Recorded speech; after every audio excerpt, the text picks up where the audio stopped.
Hein, ce qui va me donner l'excuse pour en manger.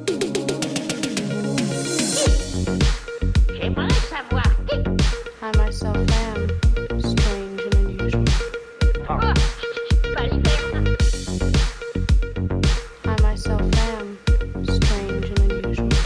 J'aimerais savoir qui. Baliverne. Baliverne. Aujourd'hui, on parle encore de collagène. Je réouvre ce sujet pour faire suite à une vidéo que j'ai faite il y a très peu de temps sur les enjeux du collagène, pourquoi c'est important d'en prendre, quels sont ses effets, comment on choisit, etc. Je vous avais demandé dans cette vidéo si c'était utile pour vous que je fasse une vidéo un peu plus pratico-pratique sur comment on le prend, à quel dosage pour maximiser l'absorption, parce qu'en fait c'est loin d'être évident en diète cétogène. Vous avez été assez nombreux à plébisciter cette vidéo. Merci beaucoup d'ailleurs à tous ceux qui ont pris le temps de me donner leur avis là-dessus et de me faire un retour. Merci beaucoup. Et donc cette vidéo, la voici. D'abord, je vais vous parler des éléments qui sont très importants à respecter pour en faciliter l'absorption et pour ne pas le prendre dans le vent. Et dans un deuxième temps, je vais vous donner mes tips, mes 5 façons préférées à moi de consommer le collagène. Donc si cette vidéo vous semble utile, si vous êtes content de la voir, laissez-moi un like ou dites-le moi en commentaire. Et c'est parti. Ce qu'il est important de comprendre avant toute chose, c'est que le collagène, quand il est en poudre, que ce soit le collagène ou les peptides de collagène, ça n'est rien d'autre que de la protéine pure. Quand vous prenez 10 grammes de collagène, vous avez 10 grammes de protéines. Vous voyez tout de suite le problème que ça peut poser en diète cétogène. J'ai fait un live il y a peu de temps sur les protéines et l'absorption des protéines. Si vous n'êtes pas au clair avec ça, je vous renvoie vraiment à ce live parce que j'ai pris le temps de vous donner ma formule perso de calcul sur comment calculer ces macros et ces protéines et pourquoi c'est important de gérer l'absorption. Donc vraiment, allez voir ce live si vous n'êtes pas au clair avec ça. Mais si vous êtes au clair avec ça, vous savez que votre corps, il peut pas absorber plus qu'une quantité limitée de protéines. Donc déjà que c'est pas si facile pour nous en cétogène de gérer notre quantité de protéines par repas. Si vous vous amusez à ajouter à la fin du repas 1 à 2 doses, comme je vois certaines fois, de collagène, il y a de fortes chances que ça ne soit pas du tout absorbé puisque la capacité d'absorption de vos protéines à chaque repas est limitée. Donc vous êtes en train de le prendre dans le vent, puis en plus vous risquez du coup d'augmenter votre glycémie, ça n'est pas avantageux pour vous de faire ça. Donc la première règle à retenir, c'est qu'en diète cétogène, si vous voulez consommer du collagène et en favoriser l'absorption, vous devez le décaler des repas. C'est très difficile à intégrer à un repas, ou alors vous allez être obligé de réduire votre quantité de viande ou de poisson ou d'œufs, pour pouvoir ajouter une petite quantité de collagène, et je pense que dans tous les cas, ça n'est pas une bonne opération. À part si vous êtes végétarien, que vous avez vraiment beaucoup de mal à avoir les protéines, bon, mais c'est une autre histoire. Mais de manière générale, ça n'est pas une bonne opération. Deuxième chose, c'est que le collagène, de la meilleure qualité qu'il puisse être, c'est toujours un aliment très transformé. C'est une poudre. C'est plus une protéine à son état naturel, donc facile à absorber pour le corps. Ça devient un aliment transformé en poudre dont l'absorption n'est pas toujours une évidence. Ce n'est pas une évidence pour tout le monde d'absorber le collagène. Il y a des personnes qui font des réactions histaminiques au collagène. Ça leur fait monter fortement la glycémie ou ça leur fait des allergies. Donc la deuxième chose à savoir, c'est que quand on commence à prendre du collagène, si on a un doute ou si on a tendance à faire des réactions histaminiques aux aliments ou si on a tendance à avoir des allergies ou si on a tendance à avoir de la porosité intestinale, si vous avez le moindre doute, c'est quand même bien de faire un test de glycémie avec le collagène pour vérifier qu'il ne vous fasse pas monter la glycémie. Si vous avez une réaction histaminique au collagène, ça va faire un très gros bond. Une glycémie de réaction histaminique, c'est par exemple quelqu'un qui serait à 78 ou 82 et puis qui d'un coup passe à 105. Ça, c'est une glycémie de réaction histaminique au collagène. Donc, prenez toujours des précautions avec ça. Troisième règle avec le collagène, qui découle de la deuxième, c'est-à-dire que n'oubliez pas que c'est une protéine en poudre, donc c'est toujours moins bien, c'est toujours un cran moins bien que la vraie protéine.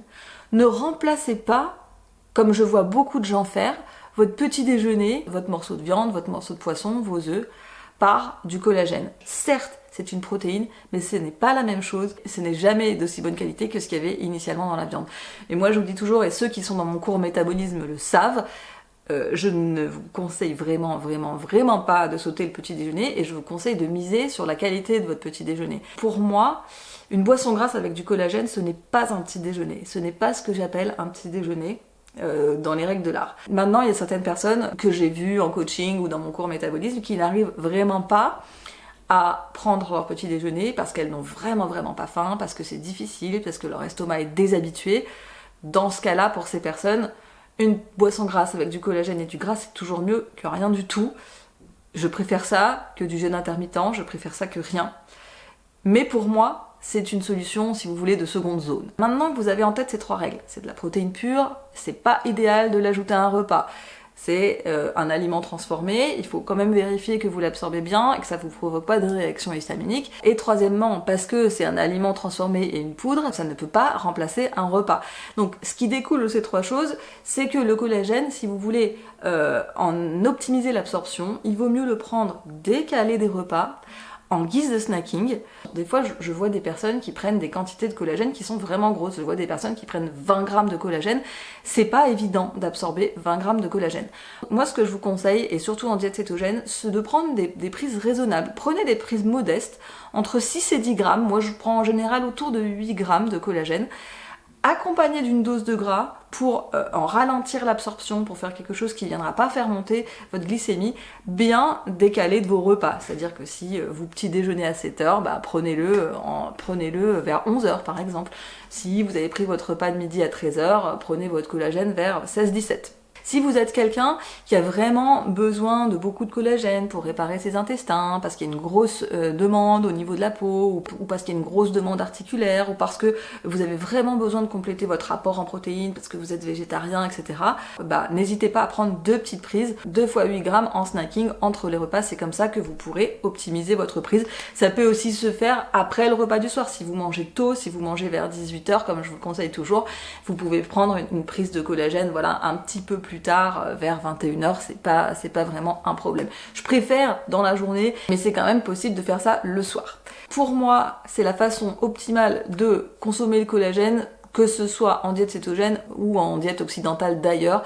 Ça sert pas vraiment à grand chose de prendre d'énormes dosages de collagène. Ce qu'il faut, c'est avoir le collagène le plus absorbable possible, bien formulé. Pour ça, je vous renvoie à ma précédente vidéo, et le prendre à des moments stratégiques, dans des quantités stratégiques. Excusez-moi si vous entendez un arrière-plan, une espèce de bruit de percussion, c'est mon voisin qui fait sa session journalière de... Alors, ce n'est pas un djembé, c'est autre chose, mais voilà, c'est une percussion. Désolée pour cet arrière-plan musical douteux. Donc je vous disais, moi je vais vous donner mes 5 façons préf de consommer le collagène. Ces 5 façons, elles sont possibles parce que j'ai choisi le collagène in cacao, qui, bon, non seulement est mon préféré pour des raisons de composition et d'absorption, mais aussi parce que il n'a pas le goût désagréable du collagène, il se dilue facilement même dans les boissons froides, il a un goût légèrement sucré, donc ça me permet de l'utiliser dans les 5 façons que je vais vous montrer après. Si vous n'avez pas le collagène in cacao, je ne peux pas vous garantir que ça marchera avec toutes les sortes. Je pense par exemple que ça ne marchera pas avec les peptides de collagène de Nutribe parce qu'elles ont un goût fort de collagène et que du coup vous pourrez pas faire toutes les techniques. Donc je ne peux pas vous garantir que ça marchera avec toutes les sortes. Je vais juste vous dire comment moi je consomme mon préféré. Soit dit en passant, je sais que vous êtes nombreux à faire des commandes sur le site d'Incacao parce que vous aimez bien ce collagène aussi. Sachez que mon code promo 1KJOAN est valable sur toutes vos commandes et pas seulement la première. Il y en a beaucoup d'entre vous qui l'utilisent à la première et qui après ne l'utilisent plus. En fait, vous pouvez économiser 10% à chaque commande. Ceci est un encart publicitaire puisque je suis en partenariat avec Incacao. Enfin, c'est quand même dommage de louper les 10%, sachant qu'aujourd'hui la vie est quand même chère. Souvent 10% ça vous fait entre 5 et 10 euros sur votre commande, donc ça vous rembourse les frais de port. Mine de rien, moi je trouve que c'est dommage de pas les prendre. Donc voilà, si vous passez commande chez Incacao, vous avez toujours moins 10%, même à vos commandes suivant la première avec le code 1KJOAN. Et en parlant d'Incacao, c'est Vincent Bultil, le fondateur d'Incacao, qui m'a donné une des techniques que j'adore en été. Parce qu'en été, on a beaucoup moins envie de se faire des boissons chaudes qu'en hiver, on a beaucoup moins envie de se faire des boissons grasses qu'en hiver, et du coup on a tendance à consommer moins de collagène. Et donc la façon numéro 1, et certainement la plus simple de le consommer, c'est de mettre votre dose de collagène dans votre bouteille d'eau, d'ajouter un petit peu de citron parce que la vitamine C du citron va vraiment améliorer l'absorption de ce collagène, et de boire un peu tout au long de la journée. L'avantage de ça, c'est que en été, c'est plutôt désaltérant, c'est extrêmement facile à faire, et comme c'est réparti sur toute la journée, ça ne pose pas les problèmes d'absorption que j'ai soulevés dans la première partie de cette vidéo. Normalement, vu que vous le consommez petit à petit, il n'y a pas de problème. Vous pouvez le faire avec du collagène ou avec des peptides de collagène, ça va marcher dans les deux cas, et moi vraiment c'est une des façons que j'utilise le plus en été. La deuxième façon est valable toute l'année, mais c'est vrai qu'on a plus tendance à la faire en hiver, c'est la façon de la boisson chaude. Alors là, vous faites un petit peu ce que vous voulez. Moi, ce que je vous conseille toujours de faire, c'est d'avoir votre dose de collagène et une dose de gras pour en ralentir et en optimiser l'absorption. Alors la façon que je faisais avant, c'est que je mettais en général une petite cuillère à café de cacao amer, je rajoutais ma dose de collagène et je rajoutais de la crème MCT ou une autre forme de gras. C'est vrai que maintenant que j'ai pris conscience qu'il y avait quand même dans le chocolat noir une certaine dose de théobromine qui est un équivalent de la caféine, j'essaye de moins faire ça, j'essaye de moins consommer de chocolat noir ou de cacao amer, et du coup j'ai tendance à remplacer mes cuillères de cacao amer par une dose d'MCT Choco Nutribe. Vous faites un peu ce que vous voulez. Soit vous mettez du cacao, soit vous mettez de la poudre MCT Choco Nutribe, soit vous mettez rien, vous faites juste une boisson chaude, un Yogi, une infusion, un rooibos. Vous rajoutez votre collagène et la matière grasse de votre choix. C'est une technique très très rapide et c'est vrai que la boisson grasse au collagène, c'est vraiment le snacking idéal en diète cétogène et qui passe même en phase d'adaptation. Donc que vous soyez en phase d'adaptation ou après ou en phase de perte de poids ou ce que vous voulez, la boisson grasse au collagène c'est toujours adapté. Donc vous pouvez pas vous tromper avec cette technique là et c'est ça qui est bien. Troisième technique qui s'applique un peu dans toutes les saisons mais quand même un peu plus en hiver, c'est que j'ajoute du collagène dans mes fat bombs. Sur mon site, vous avez plusieurs recettes de fat bombs. Vous avez une recette de fat bomb la plus simple possible, la plus basique possible pour la phase d'adaptation, assez neutre. Vous pouvez ajouter du collagène là-dedans, c'est même très bienvenu. Vous avez des fat bombs un peu plus élaborées, c'est-à-dire des fat bombs goût chocolat, et vous avez même des fat bombs encore plus fancy, c'est-à-dire les fat bombs d'Elise façon Bounty, qui sont presque plus une fat bomb, mais plus qu'une petite, mais plus une sorte de petite douceur, voilà, qui c'est céto compatible.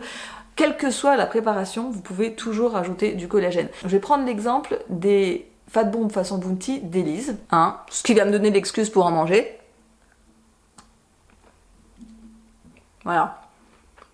Vous avez du collagène à l'intérieur de la préparation et vous avez aussi du collagène dans l'enrobage. J'en mets dans les deux. En fait, le collagène en cacao, il a tellement bon goût, il est tellement facile à utiliser qu'en fait, vous pouvez vraiment l'incorporer dans toutes les préparations. Si vous voulez la recette de ces fat bombs, elles sont sur mon site, je vous mettrai le lien en barre de description. Et d'ailleurs, si vous voulez que je vous la fasse en vidéo parce que c'est plus simple pour vous, n'hésitez pas à me le dire, je vous la ferai à l'occasion. Quatrième technique que j'aime bien utiliser, c'est vraiment une technique du quotidien. C'est que j'en mélange dans mon yaourt coco. En fait, ce qui est intéressant, c'est de trouver un aliment que vous consommez régulièrement et dans lequel vous allez pouvoir le mélanger.